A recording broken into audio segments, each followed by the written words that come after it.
Thank you, Chaim, and thank you, friends. It's a pleasure to join you at the annual Saban Forum, even though I'm doing it by remote satellite. I remember the Willard Hotel when I came to Washington first time in 1982. So this is 30 years and more have passed, and we know how the world has changed. But throughout that, I think there's been this strong U.S.-Israel relationship that's taken on these complex issues that we face. And Chaim, I want to express to you my personal appreciation for the fact that you are sponsoring the forum to address this complexity, and it is legion, because the Middle East is undergoing great turmoil, great violence, great instability. But in this turbulence, the special bond between Israel and the United States is the crucial anchor of stability. I didn't say just a crucial anchor, I think it's the crucial anchor.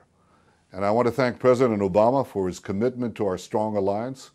He has repeatedly said that Israel must have the right to defend itself by itself against all threats. I think that's a very important statement. It will follow us 360 degrees. And on President Obama's watch, defense, security, and intelligence cooperation between the United States and Israel, this cooperation has reached new heights. I want you to know that we can have different perspectives. I understand that the United States is a global power with global responsibilities. And President Obama understands that the Jewish state is a beleaguered democracy in a hostile region, threatened like no other country on earth. And though we have the different perspectives of a superpower and a regional power, most of the time, and on most things, if not the major things, we see eye to eye because we share common values, because we're anchored in deeply democratic societies, because there's a special bond between the people of Israel and the people of the United States of America.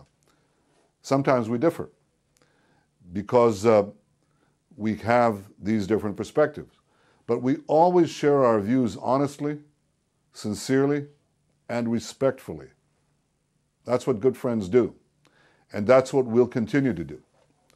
Since President Obama's historic visit to Israel, we've often spoken at length about the pressing issues of our times. You know, I don't know if there are any other two leaders in the world today who speak more frequently and more openly on such crucial matters. And this communication serves both our countries well.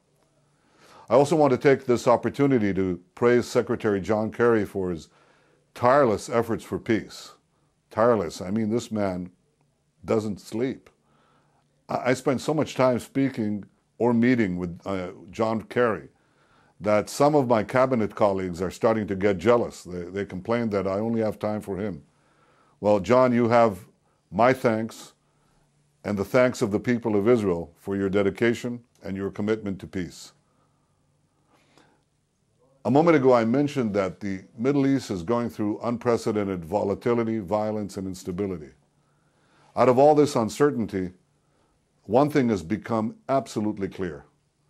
The Israeli-Palestinian conflict is not the source of the region's problems. Today, for all but a few diehards, that reality has finally debunked that myth. The tragedy in Syria, the terrorism in Iraq, the nuclear weapons program in Iran, the instability in North Africa, the Shiite-Sunni conflict, the scourge of violent Islamic radicalism, none of these is rooted in our dispute with the Palestinians. Now, this is not to say that peace with the Palestinians is not important. It's vital, first and foremost for Israel and the Palestinians. Achieving a genuine and enduring peace between us is a strategic goal of the State of Israel and of my government. I've made hard decisions to further peace negotiations. I'm willing to make even harder decisions to achieve peace. And I hope President Abbas is also willing to do so, because peace can only be and must be a two-way street. I'm ready for a historic compromise that ends the conflict between us once and for all. Now, my willingness to make peace flies in the face of a second persistent myth, that peace has eluded us because Israel is not willing to demonstrate the necessary flexibility. That's not true.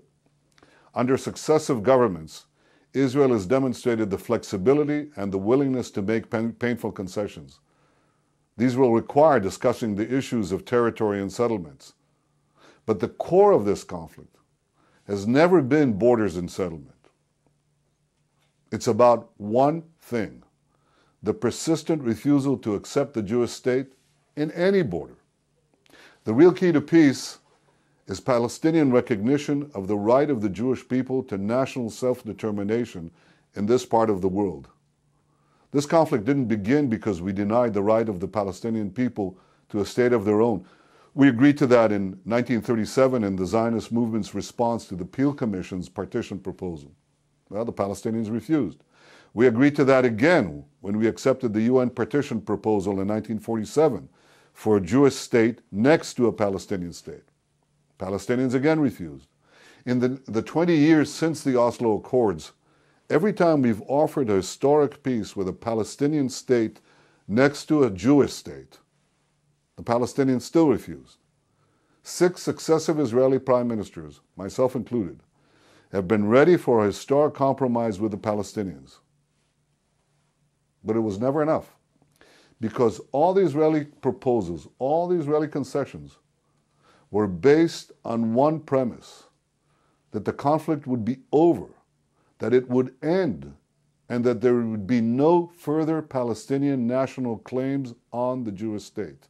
No right of return, no irredentist claims, no residual claims of any kind. And that the Palestinians have so far been unwilling to give. So the question shouldn't be, why does Israel make this demand? The question should be, why do the Palestinians consistently refuse to accept it? After all, we recognize that in peace, there'll be a nation state for the Palestinian people. And surely we're entitled to expect them to do the same, to recognize the nation state of the Jewish people. And my friends, we've only been around here 4,000 years, well, a little less, 3,700 years. We have to have the Palestinians come to grips with the fact that there's going to be a Jewish state, a Jewish nation state, here next to their state. It's not too much to ask. It's the minimal requirement for peace. But it's not the only requirement. Because I don't delude myself. I think that any kind of peace we'll have is likely, initially at least, to be a cold peace. And it must withstand the forces of terrorism and the ravaging forces of radicalism and all the forces backed by Iran and others that will try to unravel the peace.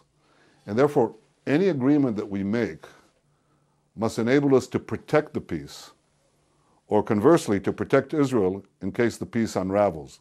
That often happens in our region.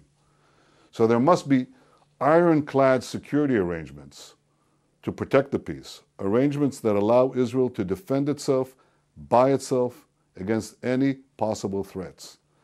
And those security arrangements must be based on Israel's own forces. There's no substitute for that. Ladies and gentlemen, our best efforts to reach Palestinian-Israeli peace will come to nothing if Iran succeeds in building atomic bombs. A nuclear-armed Iran would give even greater backing to the radical and terrorist elements in the region. It would undermine the chances of arriving at a negotiated peace. I would say it would undermine those peace agreements that we have already reached with 2 of our neighbors.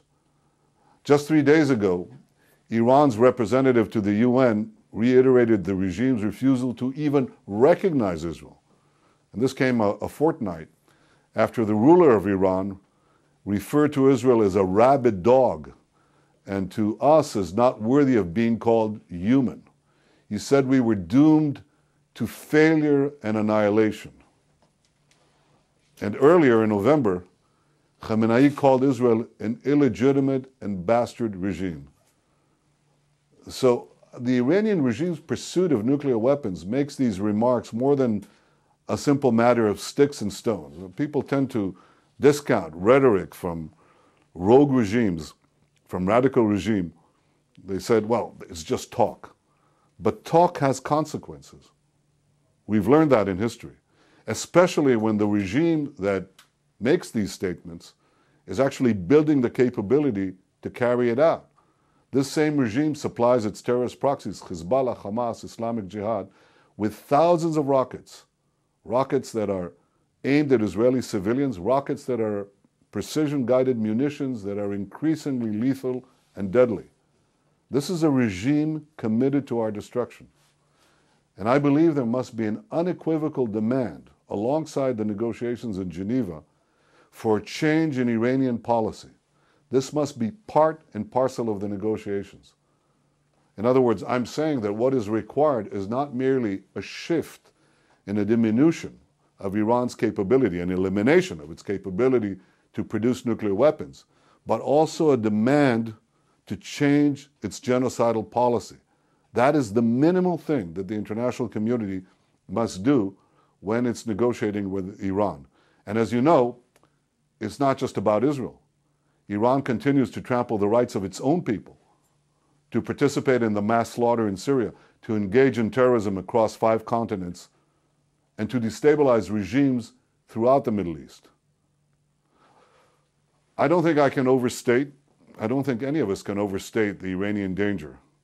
So for the peace and security of the world, Iran must not be allowed to maintain the capability to produce nuclear weapons, not today and not tomorrow.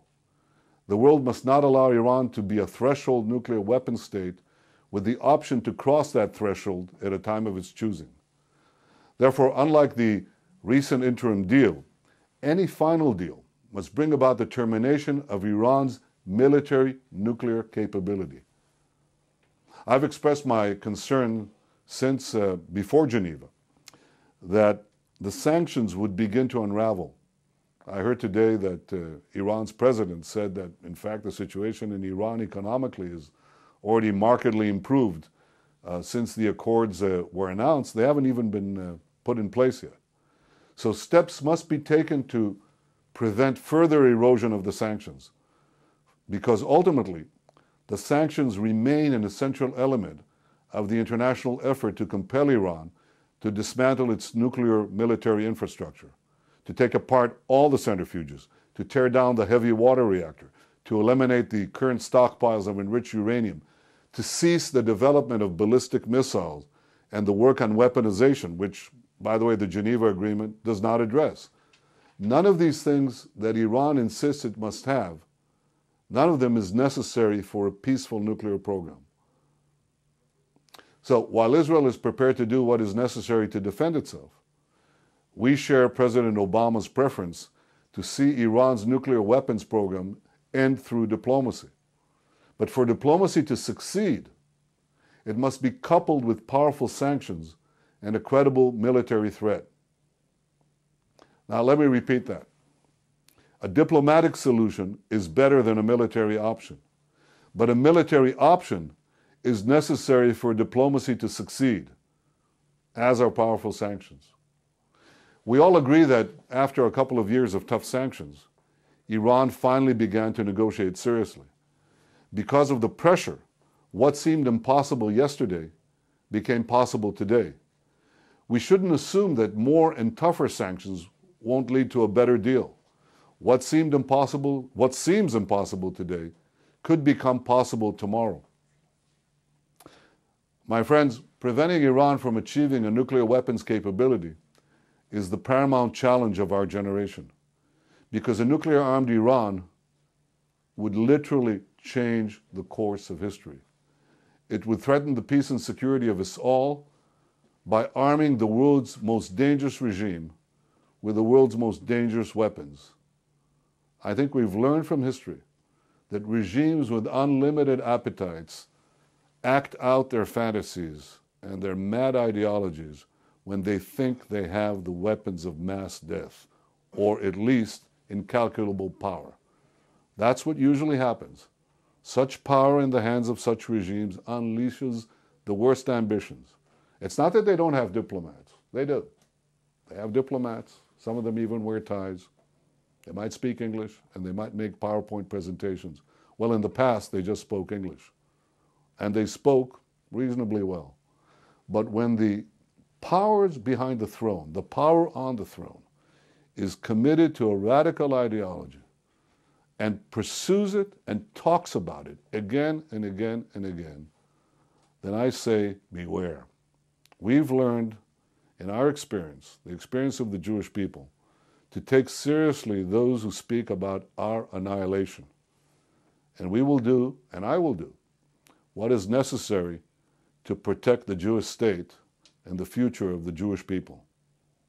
Our best efforts, mine and those of President Obama, have yet to achieve the desired results. The jury is still out. Iran is perilously close to crossing the nuclear threshold. History will judge all of us on whether we succeed or not in rising to meet this greatest of all challenges. President Obama and others have called the United States the indispensable nation. I agree. I believe, though, that in meeting this supreme challenge, Israel and the United States form the indispensable alliance. And we will continue to work together to strengthen that indispensable alliance for the sake of peace, security, and our common future. Thank you all, and good luck.